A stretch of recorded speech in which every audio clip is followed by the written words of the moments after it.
the New York Times newsroom, a look at Saturday's page one.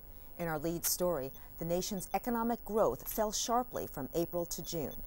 High energy prices choked consumer spending so that the economy expanded by only 3% annually compared to 4.5% in the previous quarter. The slowdown comes as a setback to President Bush's campaign, which wants to point to a successful economic policy. As he launched a new campaign offensive in Grand Rapids, Michigan, President Bush sidestepped Friday's economic figures. Instead, he attacked Senator John Kerry and asserted that his own administration had delivered results for the nation overall in the economy as well as in education, health care, and national security. The American Civil Liberties Union has promised the government it will not knowingly hire people who are on a watch list of suspected terrorists. As Adam Liptak reports, the ACLU has opposed such lists in the past. Starting in October, the federal government requires everyone who gets money through a federal charity drive, which raises $250 million a year, to sign a certification that they won't knowingly hire people on terrorism watch lists. The ACLU signed such a form in January, and now its board is in an uproar about whether that violated the group's core principles.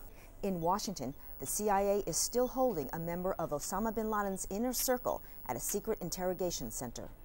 The al-Qaeda official, a Pakistani named Ibn al-Sheikh al-Libi, was the main source for intelligence that Iraq trained al-Qaeda in chemical and biological weapons.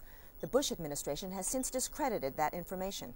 Mr. al-Libi, too, recanted his claims, raising new questions about the value of information obtained from such detainees. In New York, investigators have found that a charity soliciting donations for the Statue of Liberty has poorly managed its funds and undermined other efforts to help preserve the statue. Investigators are concerned that the foundation's president is being paid too much money, and in addition to the $300,000 salary that he was paid last year, he was also allowed to make hundreds of thousands of dollars more outside of his foundation work, which took time away from what he did for the foundation. So there's a number of financial issues, board oversight, management of the charity that congressional investigators are concerned about. And finally, Utah and its big families, with roots reaching back to the Mormon pioneer days, may be a regional quirk. But for many genetic scientists, it is a near-perfect laboratory for the study of human kinship. Scientists can study gene pools over time because of Utah's stability. They can swab a person's cheek for DNA and learn his ancestral origins. I'm Cheryl Wudunn with a look at page one of Saturday's New York Times.